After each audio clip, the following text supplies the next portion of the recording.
Hola, ¿cómo estás? Buenos días, buenas tardes o buenas noches. No sé en qué momento te encuentras tú, pero me alegra mucho que hayas hecho clic. No te me vayas, ven te cuento qué es lo que hacemos en este momento cuando tú haces clic en Liliana Parga. Estamos haciendo un estudio de la Biblia, no es un estudio profundo, es un estudio para dummies, es ese primer encuentro con las Sagradas Escrituras para que tú le cojas amor a la palabra de Dios.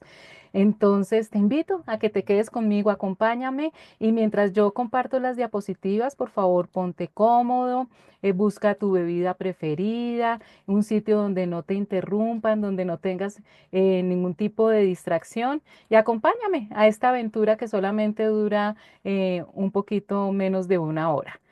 Entonces, espero que ya estés viendo la pantalla verde. Este grupo se llama Del Génesis al Apocalipsis. Cualquier pregunta, cualquier sugerencia, cualquier comentario también la puedes hacer en el email lilipargas@yahoo.com. Como te decía, estamos haciendo un estudio de los libros del Nuevo Testamento. Esta es la clase número 104.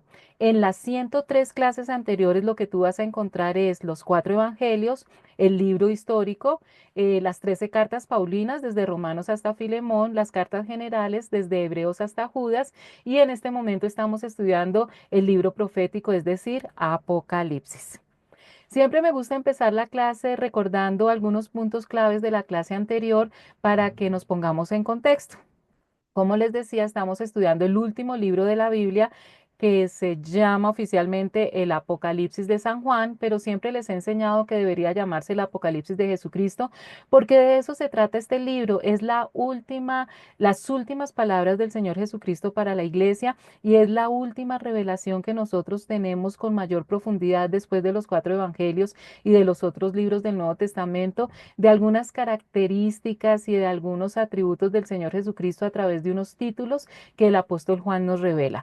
Entonces, lo que hemos estado viendo hasta el momento es que el Apocalipsis se divide en tres grandes grupos. El primer grupo lo compone el capítulo número 1, donde precisamente Juan, quien es el apóstol que escribe el Apocalipsis cuando estaba preso en la isla de Patmos, empieza a revelarnos, a mostrarnos cuando él ve al Señor Jesucristo y nos lo muestra con unas características especiales.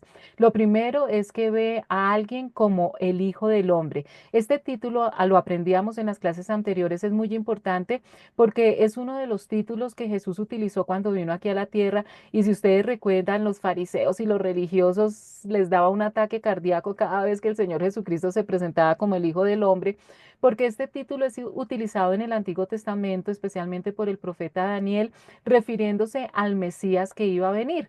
Entonces, cuando Jesús se presenta como Hijo del Hombre, pues les está diciendo, yo soy el Mesías. Y estos religiosos, en vez de investigar más, de conocer más al Señor Jesucristo, a ver si las otras profecías del Antiguo Testamento acerca del Mesías iban bien con la persona de Jesucristo, lo que empezaban era a insultarlo y a tildarlo de falso profeta. Tristemente, la mayoría de los judíos no creyeron que Jesucristo era el Mesías. Juan nos cuenta que ve a Jesús vestido con una túnica blanca que le llegaba hasta los pies y ceñido con una banda de oro a la altura del pecho.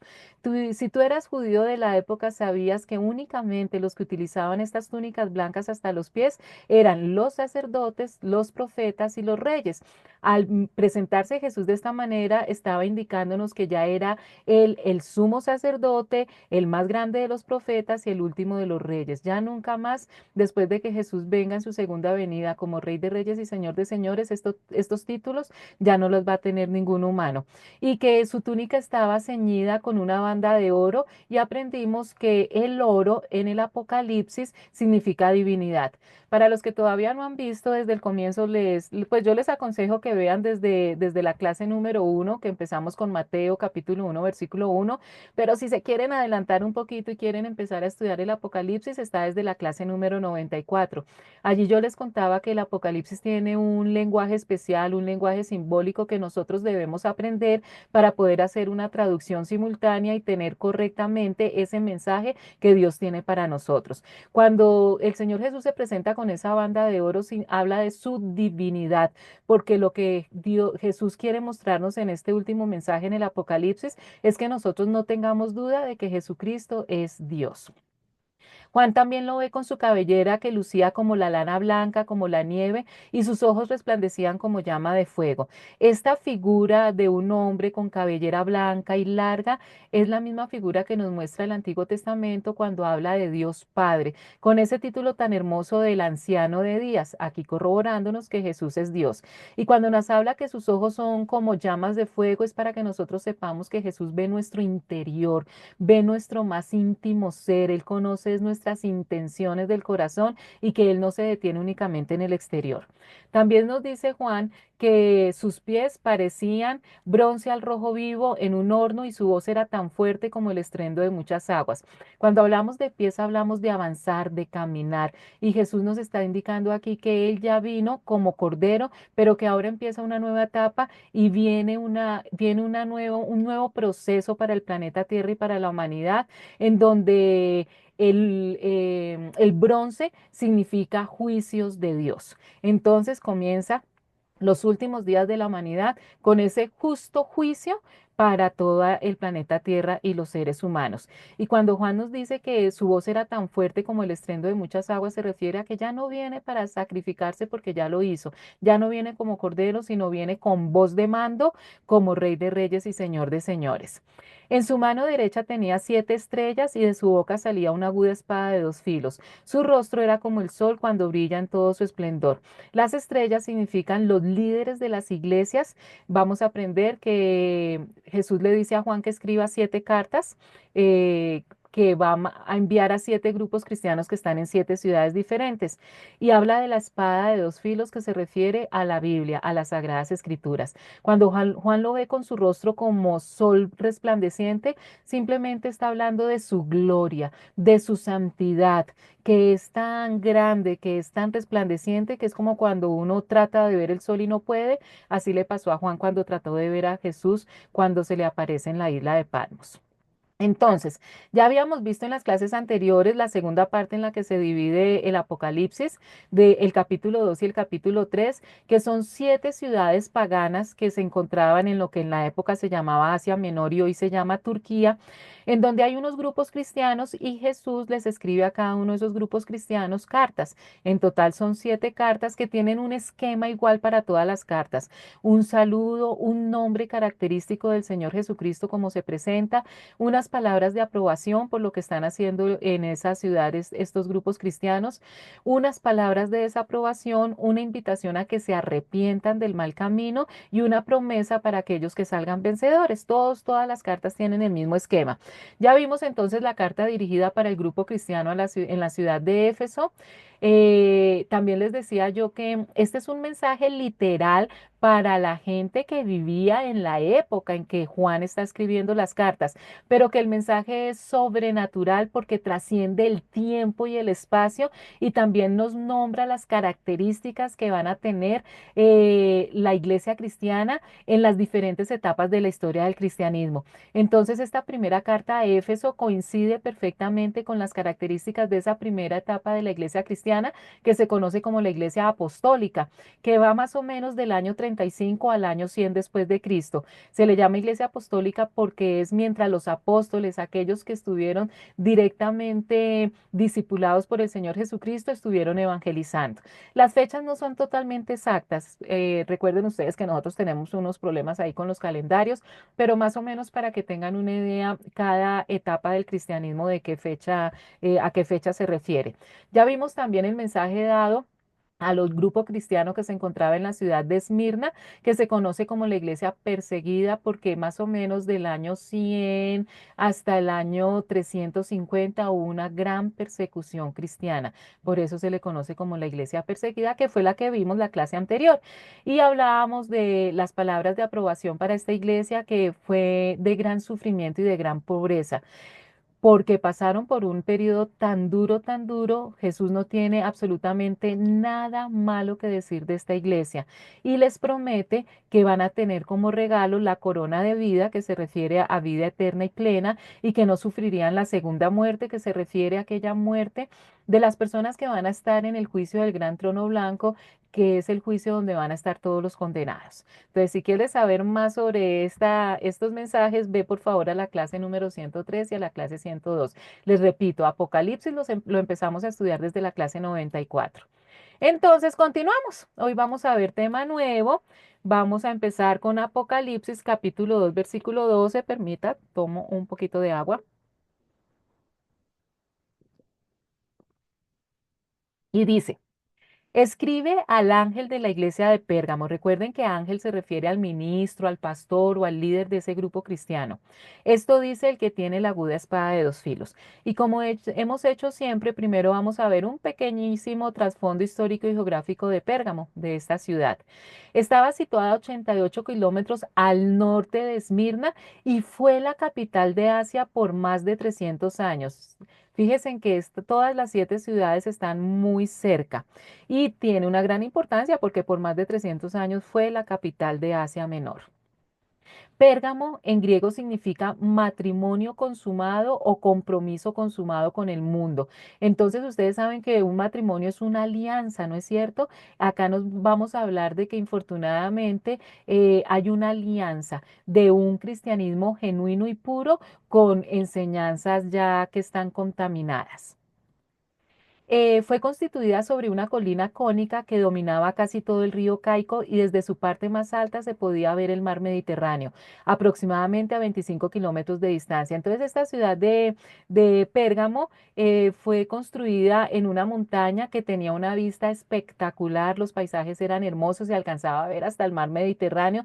Eso la hacía muy apetecible, especialmente para las personas que tenían dinero por la cercanía al mar y por la belleza de sus paisajes. Y eso hizo también que sus construcciones, su arquitectura fuera también muy hermosa. Tenía fuera de eso una biblioteca con más de 25.000 volúmenes y el papel pergamino tiene sus raíces precisamente en esta ciudad. Es allí donde pues, descubren estas cañas de donde sacan el papel pergamino y se llama pergamino porque viene de la ciudad de Pérgamo. Entonces era una ciudad muy intelectual, con muchos eruditos y muchas personas de nobleza. Esta ciudad era muy religiosa. Había muchos templos dedicados a la diosa griega Atenea y una estatua al dios Zeus que medía 14 metros. Como todas las demás ciudades, siendo paganas, recuerden que ellos lo que practicaban era la religión greco-romana, entonces habían muchos templos, habían unas ciudades que solamente tenían un templo dedicado a algún dios, pero esta por ser la capital tenía más templos dedicados a gran variedad de dioses. Entonces se destacaba Atenea, pero sobre todo una de las grandes maravillas del mundo antiguo era esta estatua del dios Zeus que medía 14 metros, era una maravilla, era gigante y por eso también había mucho turismo para visitar todos estos templos. También había otro templo al dios Escolapio, que es el dios de la sanidad. Y recuerden ustedes que precisamente el símbolo de este dios, que es una serpiente, ese es el que escoge los médicos como símbolo de la medicina el día de hoy.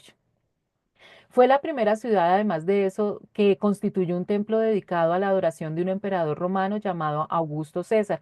Es decir, no solamente tenían todos esos dioses paganos, sino que también nombran al mismísimo César como Dios y lo empiezan a adorar como Dios, por lo tanto le construyen un templo aquí en la ciudad de Pérgamo.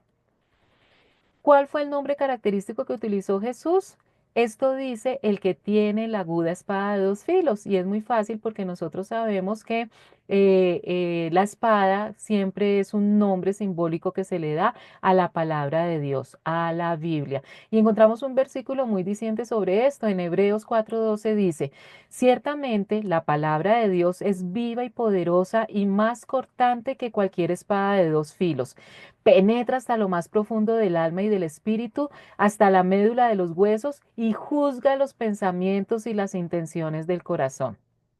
Es a través de la palabra de Dios que nosotros conocemos no solamente el plan de salvación, sino que conocemos a Dios, su plan y al Señor Jesucristo. Por eso se le llama de doble filo, porque el conocer la palabra de Dios es lo que nos absuelve o nos da la salvación. No por conocerla, sino porque a través de ella conocemos el plan de salvación.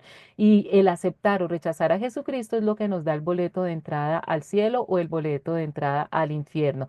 Y penetra tan profundo en nuestro ser ser, que es la que juzga precisamente nuestro interior, las intenciones del corazón, que es lo que cuenta ante Dios. Seguimos entonces, versículo 13. Sé dónde vives, allí donde Satanás tiene su trono. Sin embargo, sigues fiel a mi nombre.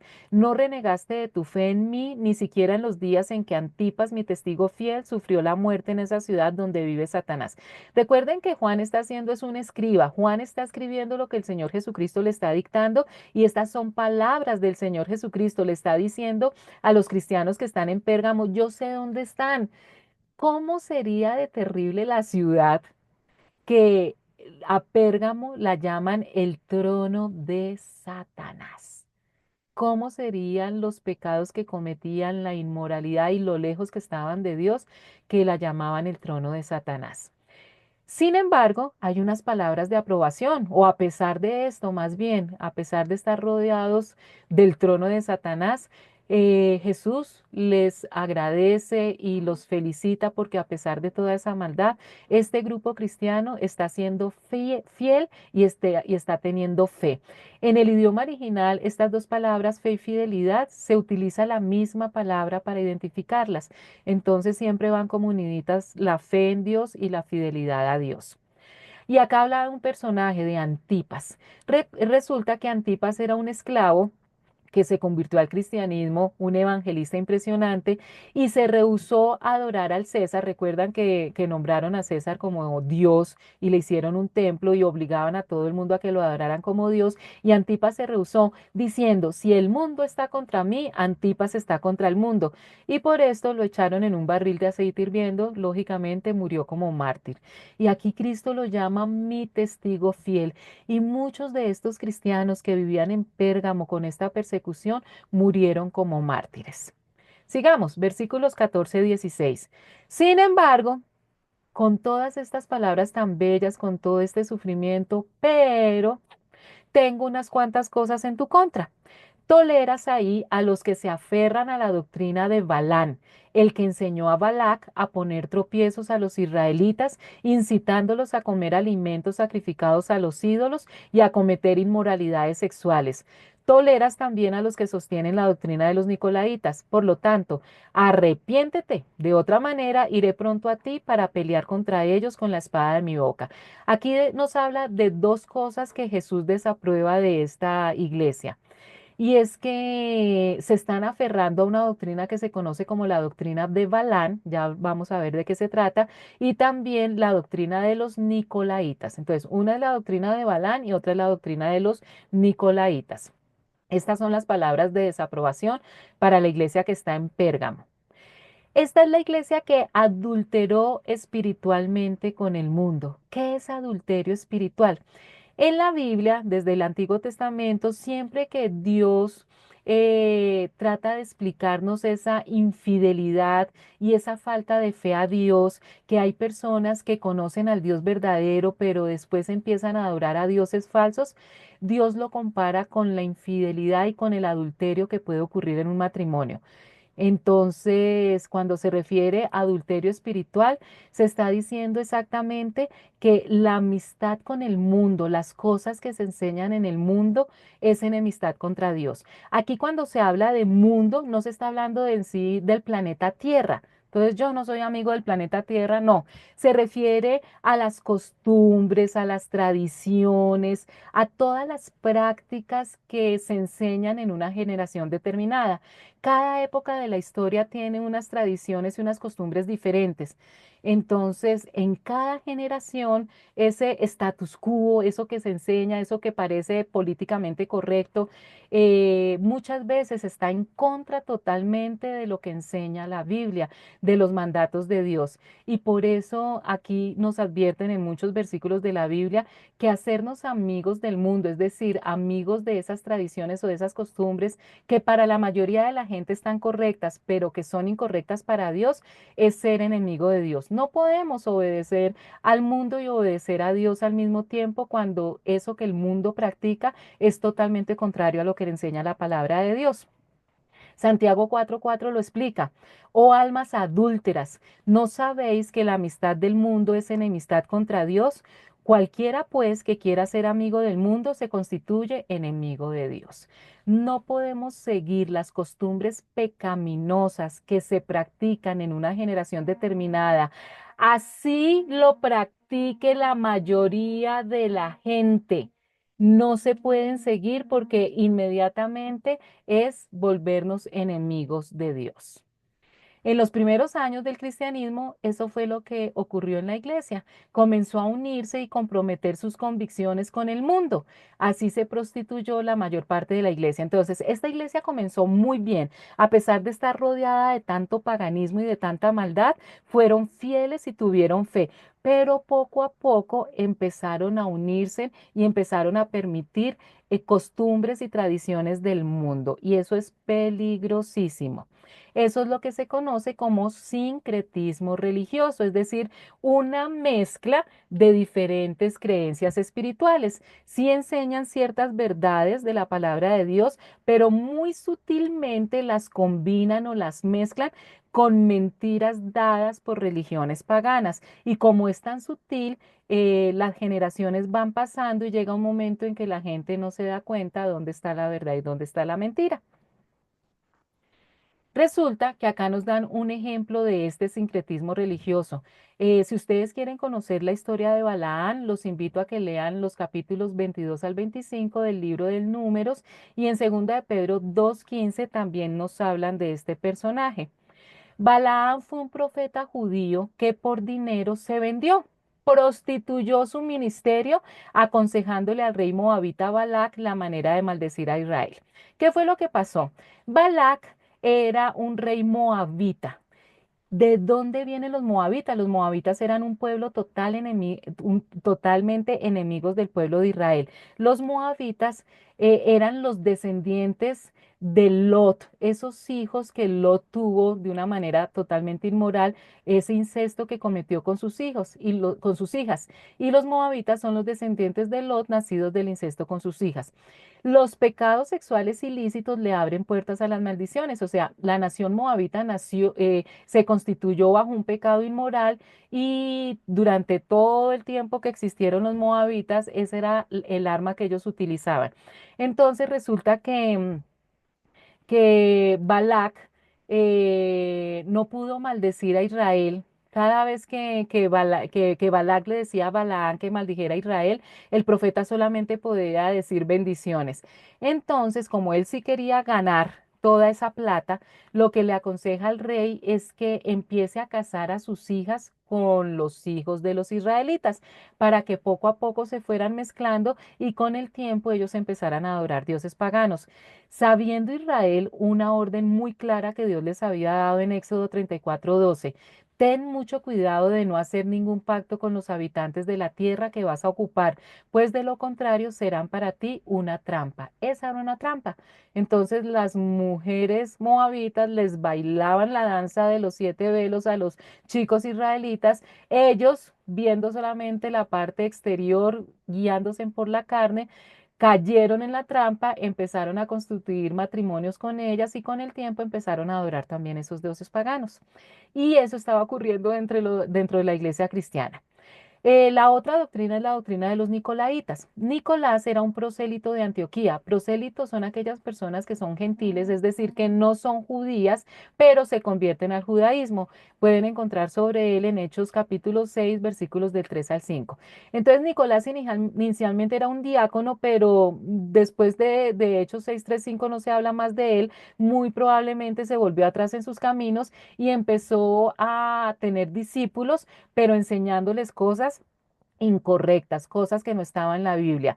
Conquista, somete, manipula al pueblo y a laicos, dejando a un lado la importancia de la estructura establecida por Dios y llevando a que se idolatre a las autoridades de la iglesia. Él mismo se estaba convirtiendo en el Salvador. Permite comer cosas sacrificadas a los ídolos. Esta doctrina siguió por años. Los que la practican están realmente en una secta. Los nicolaitas es una secta por la permisividad espiritual y sexual con que actuaban. Y esto estaba también practicando la iglesia cristiana de Pérgamo. Entonces, lógicamente, con estos dos pecados tan grandes que les está diciendo el Señor Jesús, arrepiéntete, por favor, no sigan practicando la doctrina de Balaán ni la doctrina de los nicolaítas. Si tú te arrepientes, verdaderamente yo los perdono y les prometo un regalo. Vamos para el versículo 17. El que tenga oídos, que oiga lo que el Espíritu dice a las iglesias. Al que salga vencedor, le daré del maná escondido y le daré también una piedrecita blanca en la que está escrito un nombre nuevo que solo conoce quien la recibe. Entonces, recuerden que todas las cartas terminan con esta frase, el que tiene oídos para oír, que oiga, que significa simplemente el que tenga oídos para oír, que escuche, entienda, practique lo que se le está diciendo, arrepiéntete para que puedas recibir premios. ¿Cuáles son esos dos premios prometidos para las personas que se arrepientan? Son las palabras de recompensa para Pérgamo. Primero, el maná y segundo, una piedra blanca con un nombre nuevo. Entonces vamos a ver qué significan estos premios tan raros. La primera vez que nosotros oímos hablar del maná está en Éxodo capítulo 16, versículo 14-15 que dice, al desaparecer el rocío sobre el desierto quedaron unos copos muy finos, semejantes a la escarcha que cae sobre la tierra. Como los israelitas no sabían lo que era, al verlo se preguntaban unos a otros, ¿y esto qué es? Moisés les respondió, es el pan que el Señor les da para comer. Recuerden que cuando el pueblo de Israel sale, gracias a Moisés que los dirige, de la esclavitud en Egipto, van por el desierto, se les acaba la comida y ellos empiezan a clamar, a quejarse, porque lo que hacían era quejarse en todo el tiempo, y Dios les manda esta comida del cielo, empieza a caer desde el cielo este alimento que le dan el nombre de maná. ¿Qué significa maná? Significa, ¿qué es esto? Entonces eso es lo que los israelitas al ver estos copos muy finos caer del cielo decían, ¿qué es esto? Y utilizaban la palabra maná. Entonces así se quedó esta comida, el maná. Entonces esto es muy lindo porque durante los 40 años que el pueblo estuvo en el desierto, nunca aguantaron hambre porque Dios les proveyó su alimento y de manera gratuita. Entonces cuando Jesús está diciendo que el premio para los vencedores, para los que se arrepientan de su pecado, no se dejen contaminar, va a ser que nos va a proveer por toda la eternidad gratuitamente lo que nosotros necesitamos. Recuerdan, chicos, que uno de los castigos por el pecado fue ganar el pan con el sudor de la frente, pues ese castigo se va a terminar y ya vamos a poder tener acceso a todo lo que nosotros necesitamos, incluyendo el alimento, de una forma gratuita. Esa es la gran promesa. Qué rico, ¿no? Y el otro premio es una piedra blanca con un nuevo nombre. Y esto es muy lindo. Para los que vivían en la época, para los judíos, esto era muy claro lo que quería decir esta piedrita blanca con un nombre. Recuerden primero que blanco significa pureza.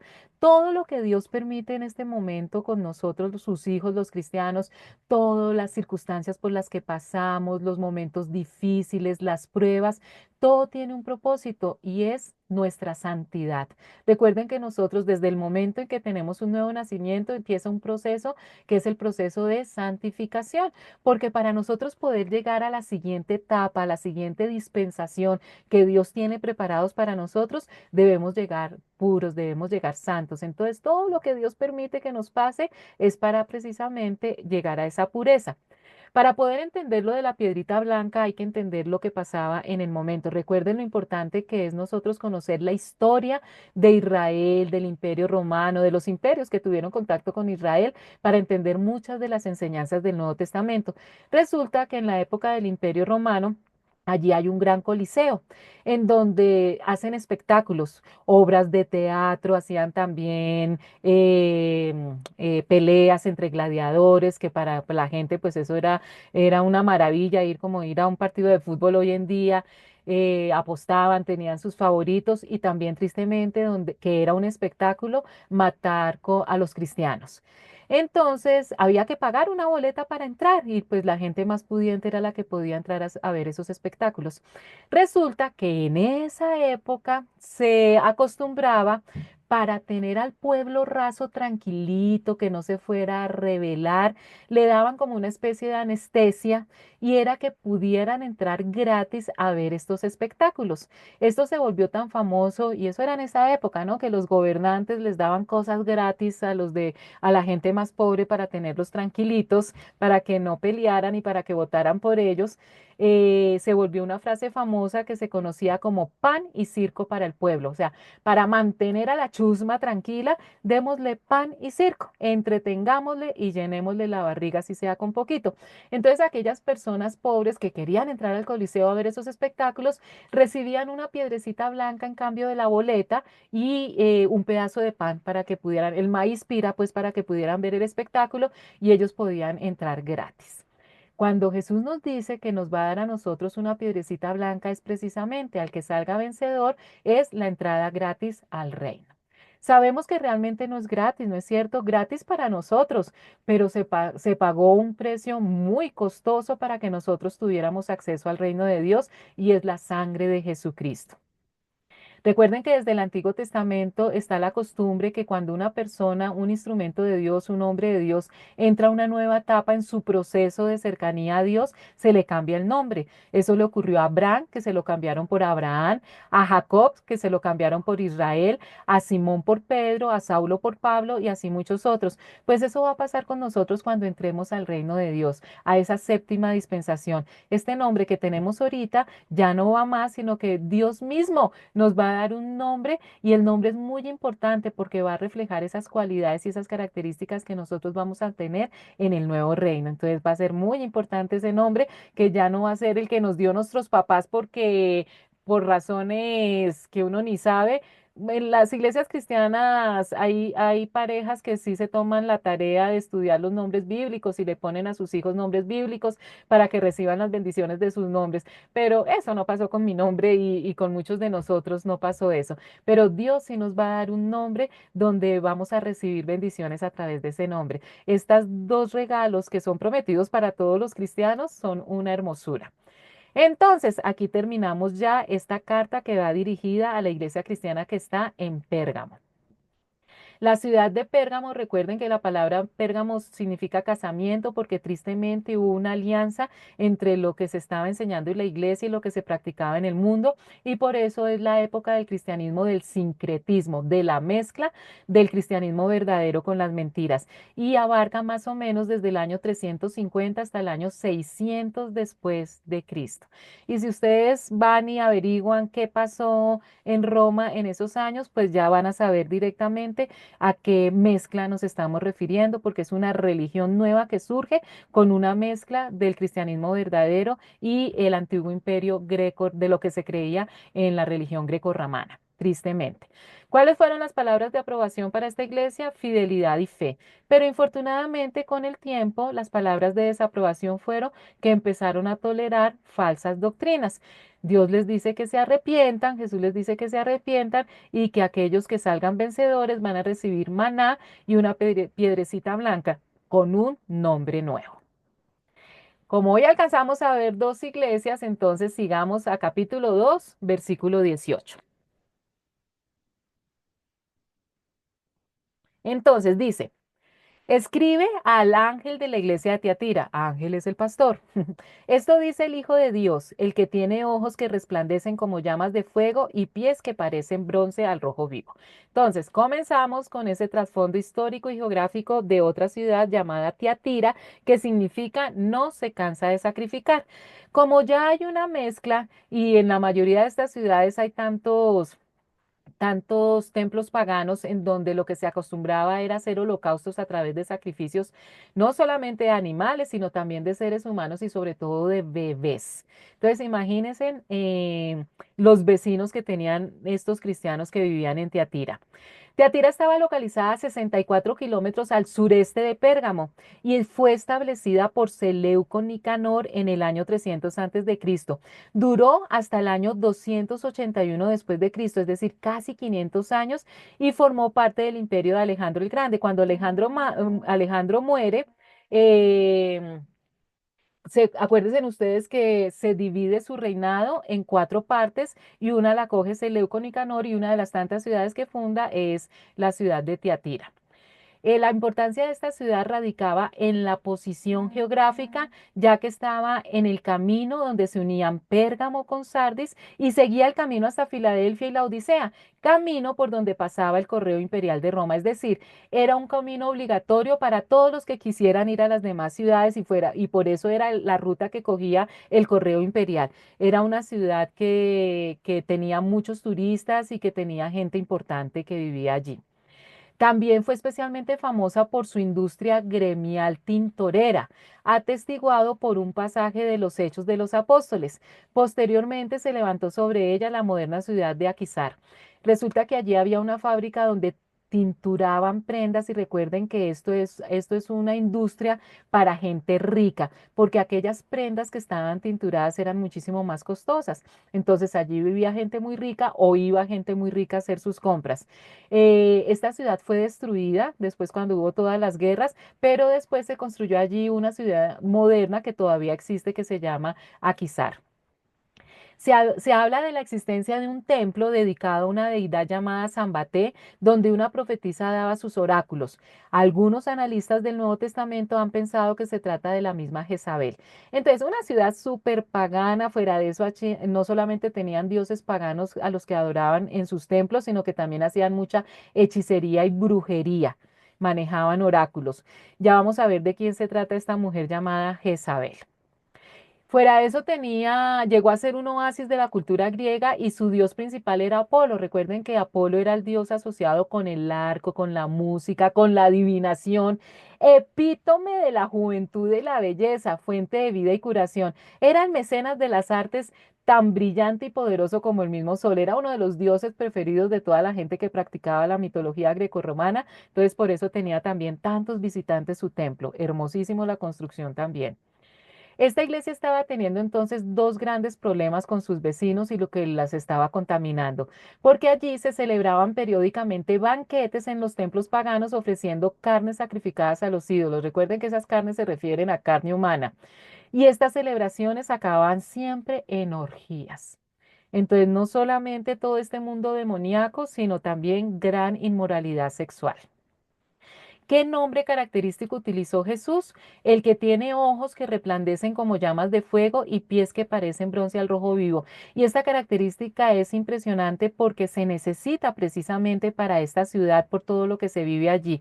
Esos ojos que resplandecen como llamas de fuego es diciéndole a los cristianos, yo sé, yo conozco tu interior, yo conozco tus intenciones, yo conozco tu corazón. Alrededor estás lleno, estás rodeado de maldad, pero yo sé cómo es tu alma, yo sé lo que tú sientes y lo que tú piensas.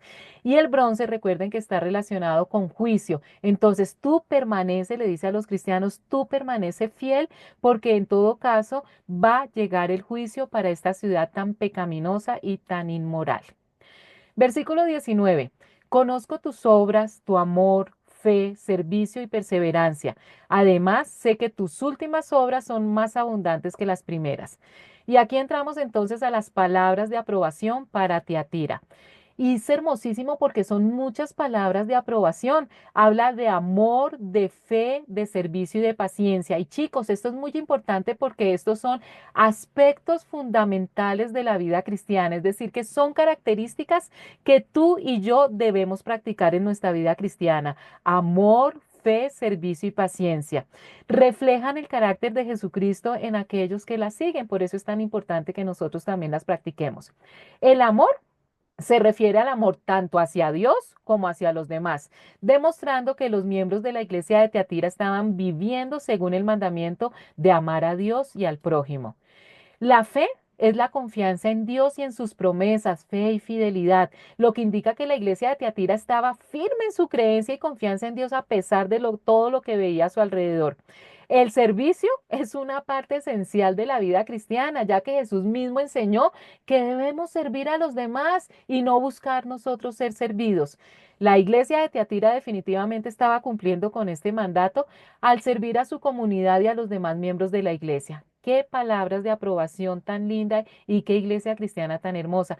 Pero miren que aquí nos aclara una cosa, nos dice, el hecho de que Jesús mencione que las obras postreras, es decir, las obras finales, nos indica que al principio la iglesia no era así. La iglesia sí se estaba tratando, estaba como contaminándose de toda esa inmoralidad y de todo ese paganismo que había, pero reaccionaron y con la ayuda del Espíritu Santo lo que empezaron a hacer lo hicieron ya correctamente. Entonces, estas obras postreras de la iglesia de Teatira son mayores que las primeras. La iglesia estaba progresando y creciendo en su relación con Dios. En lugar de estancarse o disminuir en su fervor por todo ese pecado que veían, la iglesia de Tiatira estaba madurando y fortaleciendo su amor, fe, servicio y paciencia, lo que nos comprueba que no importa lo que tengamos nosotros a nuestro alrededor, sí podemos crecer espiritualmente si le pedimos la ayuda al Espíritu Santo y permanecemos fiel en la oración, en el estudio de la palabra, en congregarnos. Seguimos, versículos 20-21. Sin embargo, a pesar de tantas cosas tan bonitas, que pesar que siempre hay un pero, ¿no es cierto?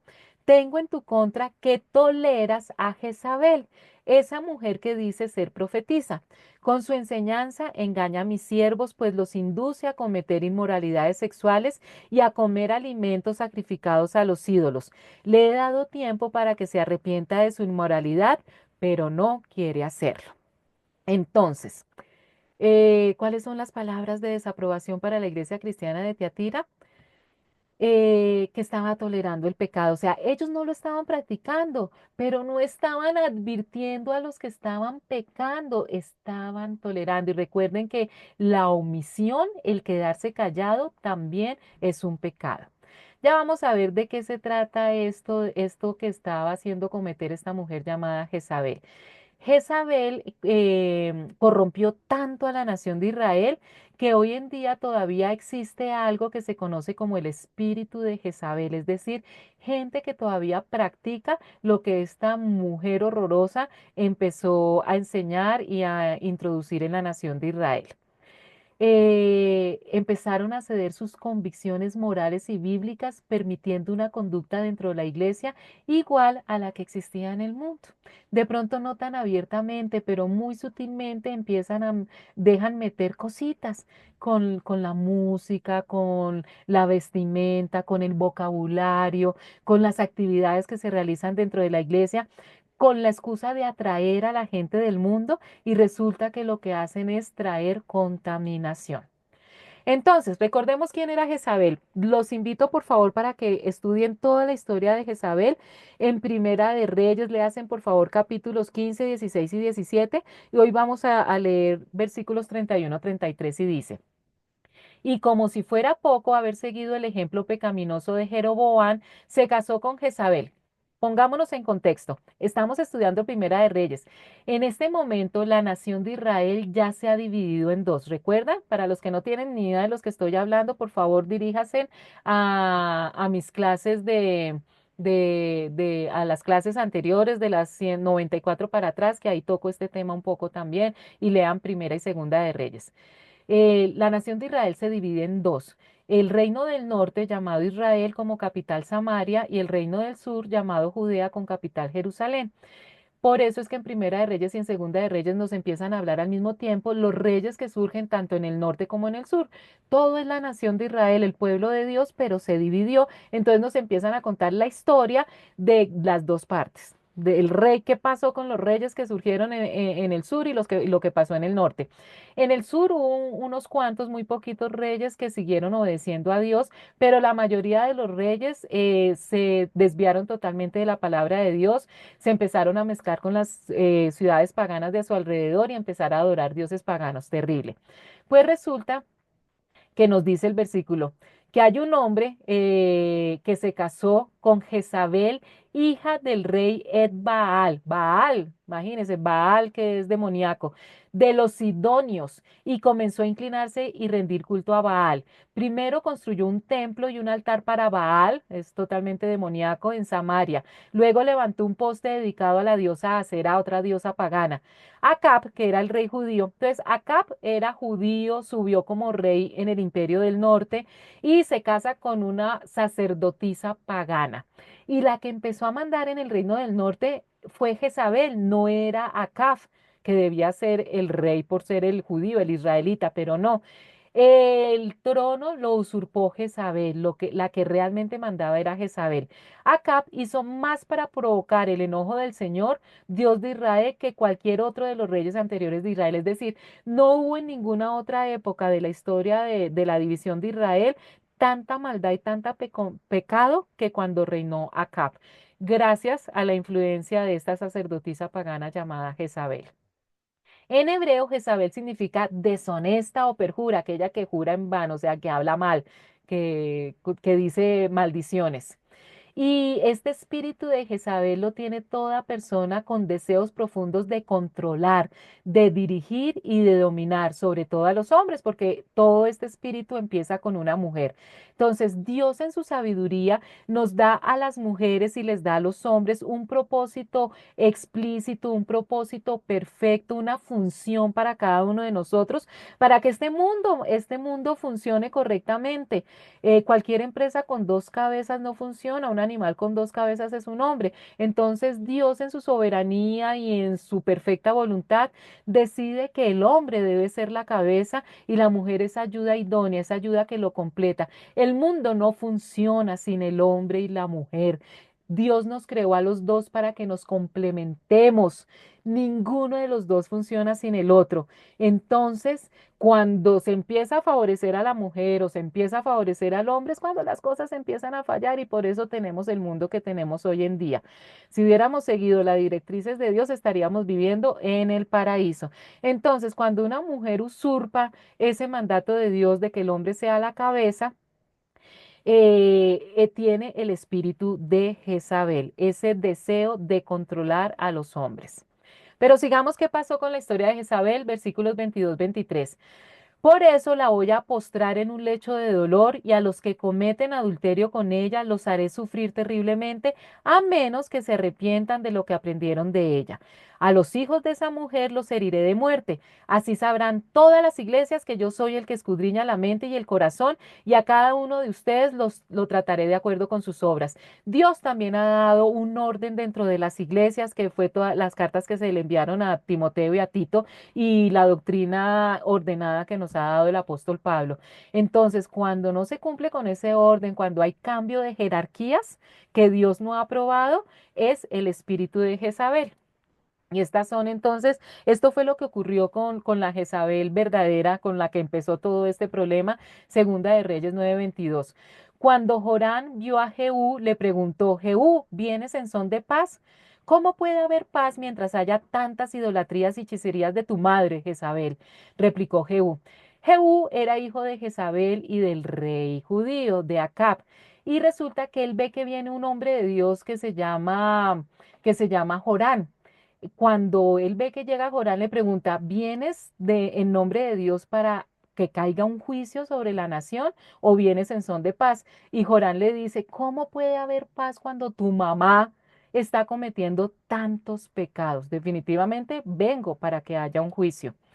En el 9:30 dice, cuando Jezabel se enteró de que Jehú estaba regresando a Jezreel, se sombreó los ojos, se arregló el cabello y se asomó a la ventana. Fíjense en que la táctica de este espíritu es la seducción, porque las personas y las mujeres que tienen este espíritu de Jezabel utilizan esos dones, esas características hermosas que Dios nos ha dado a las mujeres, no para formar un hermoso hogar, para tener una pareja donde sean uno y el otro bendición para el uno para el otro, donde tener hijos que honren y glorifiquen a Dios, sino para conseguir poder, fama, riqueza. Utilizan esas artes de seducción y ella pensó que poniéndose, me imagino que debió ser una mujer muy hermosa, que trató de seducir a Jehú para que no cumpliera con la orden que Dios le había dado de juzgar a esa nación, pero no le dio resultado. Jehú, hombre de Dios, mató a Jezabel echándola por un balcón y los perros se la comieron. De la manera más vil y más denigrante muere esta mujer. Entonces, el espíritu de Jezabel Este espíritu se mete en todas las personas que anhelan controlar, dominar, imponerse, tener el poder, aquellas personas ambiciosas. Entonces, no solo lo tienen las mujeres, también lo tienen los varones. Todos los tiranos que han existido en la historia de la humanidad han existido porque tienen este espíritu de Jezabel, cuyo único propósito es dominar a todo el mundo que conocen a través de las actos más abominables, simplemente por ese anhelo de poder y que les rinda pleitesía y que los endiose. Entonces, ya ahí viendo las fotos, ustedes ya saben a qué me refiero. Sigamos. Versículos 24-25. Ahora al resto de los que están en Tiatira, es decir, a ustedes que no siguen esa enseñanza ni han aprendido lo que ellos llaman profundos secretos de Satanás, les digo que ya no impondré ninguna otra carga. Eso sí, retengan con firmeza lo que ya tienen hasta que yo venga. Entonces Jesús les dice, tengo un mensaje para el resto de ustedes en Tiatira. O sea, muchos de los cristianos de la iglesia se habían contaminado, tenían ese espíritu de Jezabel, pero todavía había un remanente fiel. Los que no han seguido esa falsa enseñanza que ellos llamaban como verdades profundas, que realmente eran verdades de Satanás, profundidades de Satanás. Entonces Jesús les dice, a los que salgan vencedores y no se dejen contaminar, no les pediré nada más. O sea, ya están luchando muy fuerte, tienen una lucha muy fuerte con toda esta maldad a su alrededor. Solo les pido que retengan con firmeza lo que tienen hasta que yo venga. A todos los que salgan vencedores y me obedezcan hasta el final tendrán recompensa. Recuerden que este es un mensaje para la iglesia cristiana que en ese momento estaba en Tiatira, pero sobrenaturalmente es un mensaje también para nosotros. Estamos viviendo en un mundo súper pecaminoso, en un mundo de gran inmoralidad sexual, donde a lo bueno se le dice malo y a lo malo se le dice bueno, y para la mayoría de la gente todos esos pecados y todas esas inmoralidades es algo común, es algo inclusive bueno para ellos, es algo normal y tienen totalmente enceguecidos la mente, el corazón y no tienen ningún contacto con el Dios verdadero. Y el Señor nos pide a los que retengan con firmeza y salgan vencedores hasta el final, tendrán una recompensa. ¿Cuál es esa recompensa? La vemos en los capítulos 26-29. Al que salga vencedor y cumpla mi voluntad hasta el fin, le daré autoridad sobre las naciones. ¿Tienen muchas ganas de poder? Pues les voy a regalar autoridad sobre las naciones, así como yo la he recibido de mi Padre, y Él las gobernará con cetro de hierro, las hará pedazos como vasijas de barro. También le daré la estrella de la mañana.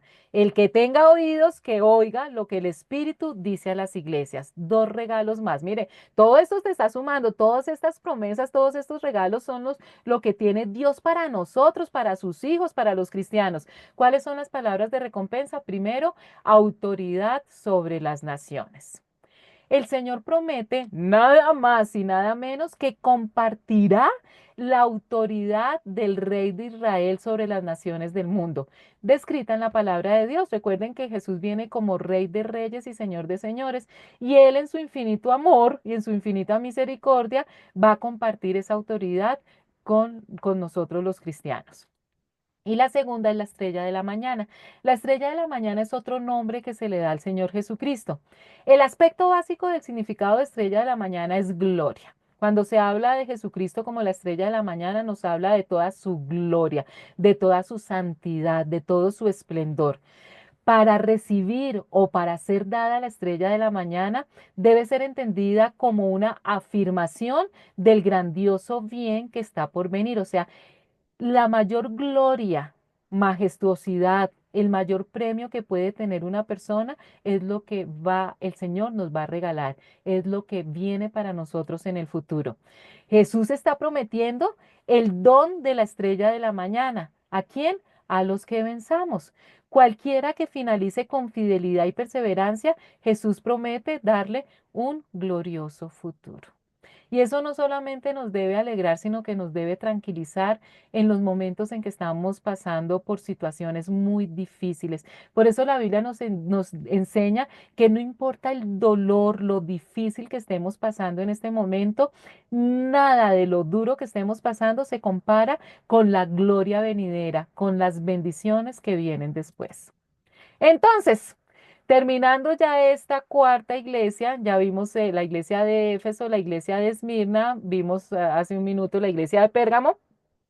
Terminamos entonces con la iglesia que se encontraba en la ciudad de Teatira, que significa no se cansa de sacrificar, y se conoce como la iglesia tolerante. Es decir, están ellos practicando la palabra de Dios, pero están permitiendo que mucha gente a su alrededor practique pecaminosidad. Y cuando uno no pone el tate quieto, tarde o temprano el pecado lo salpica a uno y abarca más o menos entre los años 600 al año 1500 después de Cristo. ¿Cuáles fueron las palabras de aprobación? Muchas. Buenas obras, amor, fe, servicio y perseverancia. Pero pilas, porque por estar haciendo también tan buenas obras, tienen que estar mirando también la sana doctrina, porque las palabras de desaprobación son tolerar a Jezabel. Ya sabemos que se trata de ese espíritu de Jezabel, que es esa ambición, ese deseo de poder y de tiranía.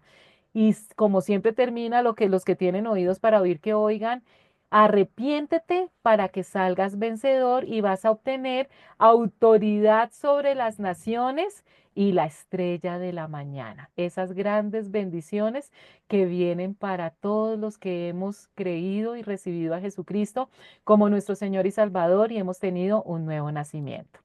Chicos, dejamos aquí. Dios mediante, dentro de 8 días, entonces seguimos con los otros mensajes a las otras iglesias y espero que nos encontremos nuevamente en este mismo horario para los que siempre tienen un mismo horario para ver estas clases. Gracias por sus comentarios, por sus oraciones. Que tengan una semana hermosa. Por favor, no dejen de congregarse ni de orar.